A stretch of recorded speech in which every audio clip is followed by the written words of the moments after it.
بسم اللہ الرحمن الرحیم۔ سورۃ آل عمران، اس کی آیت نمبر 49۔ وَرَسُولًا إِلَىٰ بَنِي إِسْرَائِیل، اس کا کچھ حصہ ہم نے پڑھ لیا تھا کہ اللہ تبارک و تعالیٰ نے فرمایا کہ وہ رسول ہوگا بنی اسرائیل کی طرف، اور وہاں ان کے پاس آ کر کیا کہے گا؟ انی قد جئتکم بآیۃ من ربکم، بے شک میں تحقیق جئتکم لایا ہوں تمہارے پاس، بآیۃ من ربکم، تمہارے رب کی طرف سے نشانی۔ نشانی سے مراد معجزہ ہے۔ معجزہ کا معنی ہوتا ہے کہ دوسروں کو عاجز کر دینے والی نشانی، ایسی چیز جو عام لوگ پیش نہ کر سکیں، عام لوگ اس کے پیش کرنے سے عاجز ہوں، تو دوسرا آ کے چیلنج کر دے تو وہ معجزہ ہوتا ہے۔ ہم نے یہ لفظ پہلے بھی پڑھا تھا سورہ بقرہ کے اندر، اللہ تبارک و تعالیٰ نے قرآن کا چیلنج کیا تھا، تو قرآن ایک معجزہ ہے۔ کیا چیلنج کیا تھا؟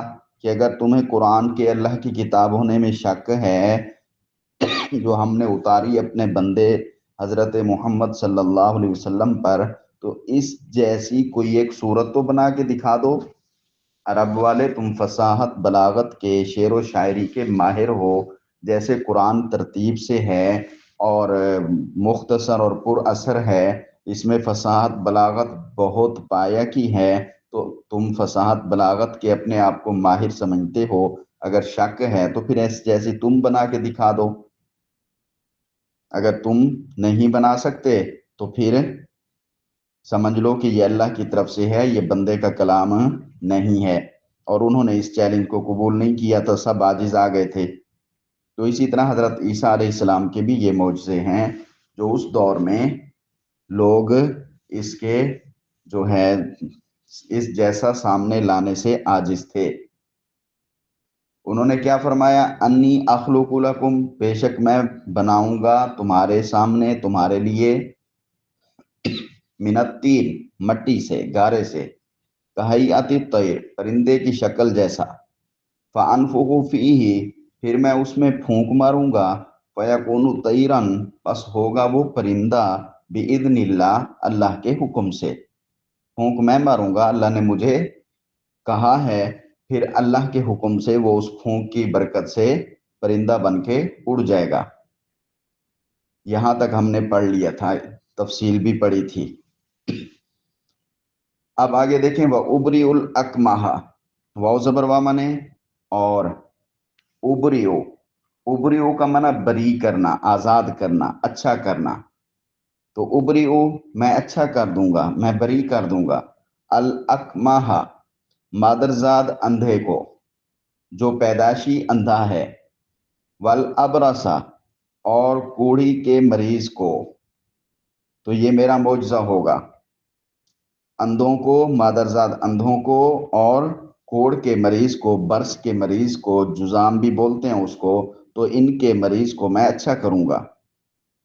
کیونکہ یہ اس دور میں لا علاج بیماریاں سمجھی جاتی تھیں، اور اب تک بھی ایسی ہی سمجھی جاتی ہیں۔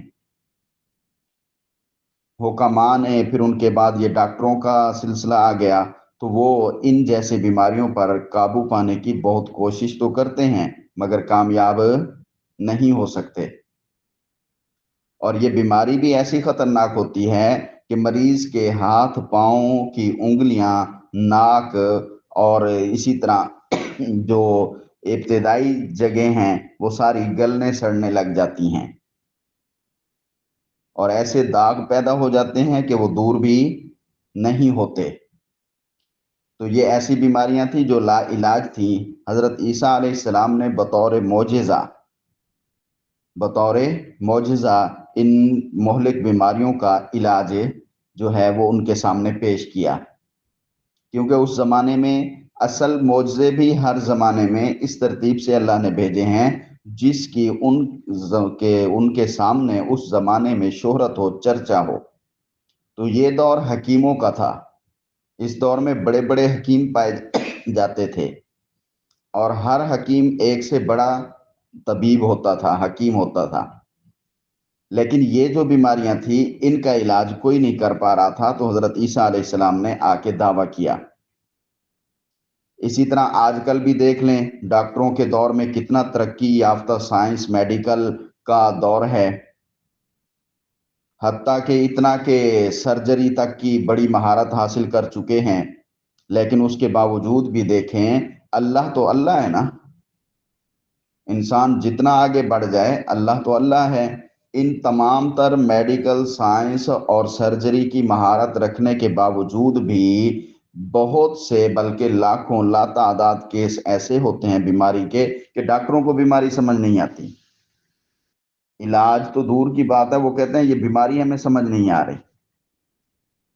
تو یہاں پر سمجھ جائیں کہ ایک ایسی ہستی ہے جو سارا نظام چلا رہی ہے۔ تم جتنے بڑے ماہر بن جاؤ تو اس کے سامنے مقابلہ نہیں کر سکتے۔ تو حضرت عیسیٰ علیہ السلام نے بہرحال معجزے کے طور پر ان لا علاج بیماریوں کا علاج کیا، ان لا علاج بیماریوں کا علاج کیا۔ مادرزاد اندھے کو جو ہے آپ جو ہے اس کو بینا کر دیتے تھے، وہ دیکھنے والا ہو جاتا تھا۔ اسی طرح اس کوڑی والے مریض کو ہاتھ لگاتے تھے تو اس سے جو ہے وہ بالکل صاف شفاف صحیح صحت مند بن جاتا تھا۔ تو اس طرح کے مایوس مریضوں کو حضرت عیسیٰ علیہ السلام کی اس معجزے سے زندگی ملنے لگی، ان لوگوں کو اس معجزے سے زندگی ملنے لگی۔ اب آگے دیکھیں، وَأُحْيِي الْمَوْتَى بِإِذْنِ اللَّهِ، یہ بہت بڑا معجزہ ہے۔ دیکھیں واو زبر وا منے اور، احیی میں زندہ کروں گا، احیی یہ ان کے تیسرے معجزے کا تذکرہ ہے کہ میں زندہ کروں گا الموتا مرے ہوں کو، مردوں کو، میں مردوں کو زندہ کروں گا، لیکن یاد رہے بِإِذْنِ اللہ، جس کی طرف سے میں رسول بن کے آیا ہوں اس کے حکم سے۔ بادر بھی ساتھ اذن اجازت حکم، اللہ ہی اللہ، اللہ کے حکم سے، اللہ کی اجازت سے، اللہ کے اذن سے میں مردوں کو زندہ کروں گا۔ تو اس پر مفسرین کرام جو تفسیریں لکھتے ہیں قرآن مقدس کی، بڑی باریک بینیوں سے سارا مطالعہ کر کے علم حاصل کر کے، تو انہوں نے لکھا ہے کہ 4 ایسے مردوں کا ذکر ہے جنہیں حضرت عیسیٰ علیہ السلام نے اللہ کے حکم سے زندہ کیا تھا۔ تو پہلا واقعہ، آپ نے ایک آزر نامی جو شخص تھا اس کو زندہ کیا، وہ سخت بیمار ہوا تو اس کی بہن نے آ کر حضرت عیسیٰ علیہ السلام سے اس کی حالت جو ہے بتائی، بیان کی۔ تو حضرت عیسیٰ علیہ السلام 2-3 دن کا سفر طے کر کے اس کے گاؤں پہنچے، تو وہ حضرت عیسیٰ علیہ السلام کا دوست تھا، تو وہ فوت ہو چکا اور اسے دفن بھی کیا جا چکا تھا۔ آپ نے اس کی قبر پر جا کر کہا قم بِإِذْنِ اللہ، کھڑے ہو جا اللہ کے حکم سے، یعنی میرا حکم نہیں ہے۔ اس میں دیکھ لیں یہ خود خالق خود الہ نہیں ہے، جیسے عیسائی کہتے ہیں نا یہ خدا 3 میں سے ایک ہیں، تو یہ کہہ رہے ہیں قم بِإِذْنِ اللہ، تو کھڑا ہو جا، مگر حکم کس کا؟ اللہ کا۔ تو وہ مردہ زندہ ہو گیا۔ اسی طرح جو ہے دوسرا واقعہ جو ہے، ایک عورت کا بیٹا تھا، اس عورت نے حضرت عیسیٰ علیہ السلام کی بڑی منت سماجت کی تو آپ نے اس کو زندہ کر دیا۔ اور اسی طرح ایک آدمی تھا، اس کی مردہ بیٹی کو زندہ کیا۔ اور چوتھا واقعہ جو ہے حضرت نوح علیہ السلام کے بیٹے سام کا ہے کہ آپ نے اس کی قبر پر جا کر کہا قم بِإِذْنِ اللہ، تو وہ گھبرائے ہوئے اٹھ کر بیٹھ گئے۔ ان کا آدھا سر سفید ہو چکا تھا، کہنے لگے کیا قیامت قائم ہو چکی ہے؟ کیا قیامت برپا ہو گئی ہے؟ تو حضرت عیسیٰ علیہ السلام نے نفی میں جواب دیا، اس زمانے میں لوگوں کے بال سفید نہیں ہوتے تھے، یہ تو حضرت ابراہیم علیہ السلام سے سفید ہونا شروع ہوئے ہیں۔ تو یوں سمجھ لیں کہ مجموعی طور پر دنیا میں لوگ جوان ہی رہتے تھے، جوانی میں ہی ان کا انتقال ہو جاتا تھا۔ پھر حضرت ابراہیم علیہ السلام کے زمانے سے بڑھاپا آنا شروع ہوا، تو حضرت عیسیٰ علیہ السلام نے جو ہے سام سے پوچھا تمہارے بال کیسے سفید ہو گئے؟ تو انہوں نے کہا برزخ میں دہشت کی وجہ سے۔ حضرت عیسیٰ علیہ السلام نے پوچھا کیا دوبارہ اسی حالت میں جانا پسند کرتے ہو؟ انہوں نے کہا ہاں، بشرط یہ کہ مجھ پر سکرات موت کی سختی دوبارہ نہ ہو۔ میں جانا تو چاہتا ہوں، اب تو زندہ ہو گیا ہوں، لیکن موت کی جو سختی ہے وہ مجھ برداشت نہیں ہوتی۔ موت کی سختی بہت بڑی سختی ہے، اللہ موت سکرات الموت سے بھی حفاظت فرمائے، اور جو ہے موت کے وقت اللہ تعالیٰ برکت عطا فرمائے۔ تو انہوں نے کیا کہا کہ میں دوبارہ جانا پسند تو کرتا ہوں، مگر شرط یہ ہے کہ موت کی جو سکرات ہے، سختی ہے، اس کی تلخی ہے، دوبارہ وہ نہ ہو مجھے۔ چنانچہ وہ دوبارہ اسی حالت پر چلے گئے۔ باقی جو تین یہ تو فوراً زندہ ہوئے، یہ باتیں کی، اس کے بعد دوبارہ فوت ہو گئے، مر گئے۔ باقی تین مردوں کے متعلق مفسرین کرام فرماتے ہیں کہ انہوں نے کافی عرصہ دوبارہ زندگی گزاری تھی، بلکہ بعض کے ہاں تو اس زندگی کے بعد اولاد بھی ہوئی تھی، پھر وہ اپنے اپنے وقت میں ختم ہو گئے۔ بہرحال اللہ تعالیٰ نے مردوں کو زندہ کرنے کا معجزہ حضرت عیسیٰ علیہ السلام کو دیا تھا۔ اسی طرح اب آگے ایک اور معجزہ ہے، وَأُنَبِّئُكُم بِمَا تَأْكُلُونَ وَمَا تَدَّخِرُونَ فِي بُيُوتِكُمْ۔ واو زبر وامن ہے، اور انبئو یہ نبا سے ہے، اسی سے نبی کا لفظ ہے، خبر دینے والا۔ نبا خبر، انبئو شروع والا حمزہ جو ہے اس کا معنی میں۔ انبئو میں خبر دوں گا، کم تم کو، بما اس کی جو تأکلون تم کھا کر آتے ہو، وما تدخرون اور جو تم رکھ کر آتے ہو یا ذخیرہ بنا کر رکھتے ہو، فی بیوتکم اپنے گھروں میں۔ تو حضرت عیسیٰ علیہ السلام نے کیا فرمایا کہ میں تم کو بتلاؤں گا جو کچھ تم گھر سے کھا کر آتے ہو اور جو کچھ تم گھر میں ذخیرہ کر کے رکھتے ہو۔ یہ اس طرح کہ کسی مجلس میں لوگ بیٹھے ہوتے تو عیسیٰ علیہ السلام ان کو بتا دیتے کہ فلاں شخص اپنے گھر سے یہ چیز کھا کر آیا ہے اور فلاں چیز اس کے گھر میں باقی رکھی ہوئی ہے۔ یہ بھی اللہ تبارک و تعالیٰ نے ان کو معجزے کے طور پر عطا کیا تھا علم۔ اس کے علاوہ باقی چیزوں کی آپ خبر نہیں دیتے تھے، باقی گھر میں کیا ہے یا باقی کیا ترتیب ہے اس کا ان کو پتہ نہیں ہوتا تھا۔ صرف اللہ جتنا علم دیتے تھے، جتنی خبر دیتے تھے، اتنا وہ بتاتے تھے کہ یہ تم کھا کر آئے ہو اور یہ تم بچا کر آئے ہو، رکھ کر آئے ہو۔ باقی کیا ہو رہا ہے تمہارے گھروں میں، اس کی خبر نہیں دیا کرتے تھے۔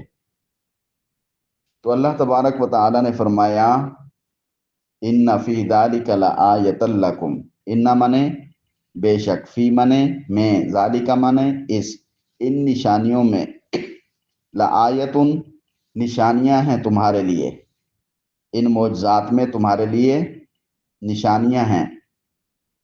لآیۃ لکم، لام زبر لا، البتہ آیۃ منے نشانی، لکم تمہارے لیے، ان کنتم مؤمنین، ان منے اگر، کنتم منے تم ہو، مؤمنین ایمان والے، ماننے والے، یقین رکھنے والے۔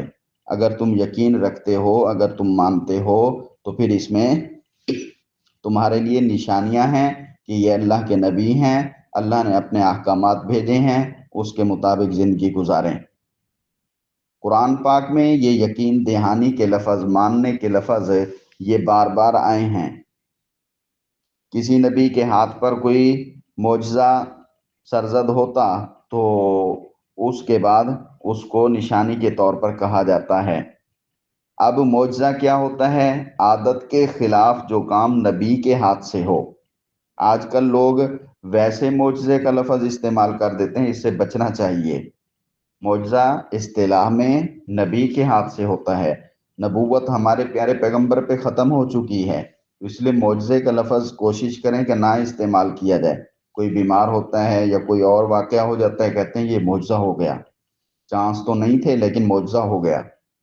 وہ معجزہ نہیں کہنا چاہیے، معجزہ نبی کے ہاتھ پر ہوتا ہے. اگر کسی ولی اللہ کے نیک آدمی کے ہاتھ پر کوئی ایسا کام ہو جائے تو اس کو کرامت کہتے ہیں، اس کو معجزہ نہیں کہتے.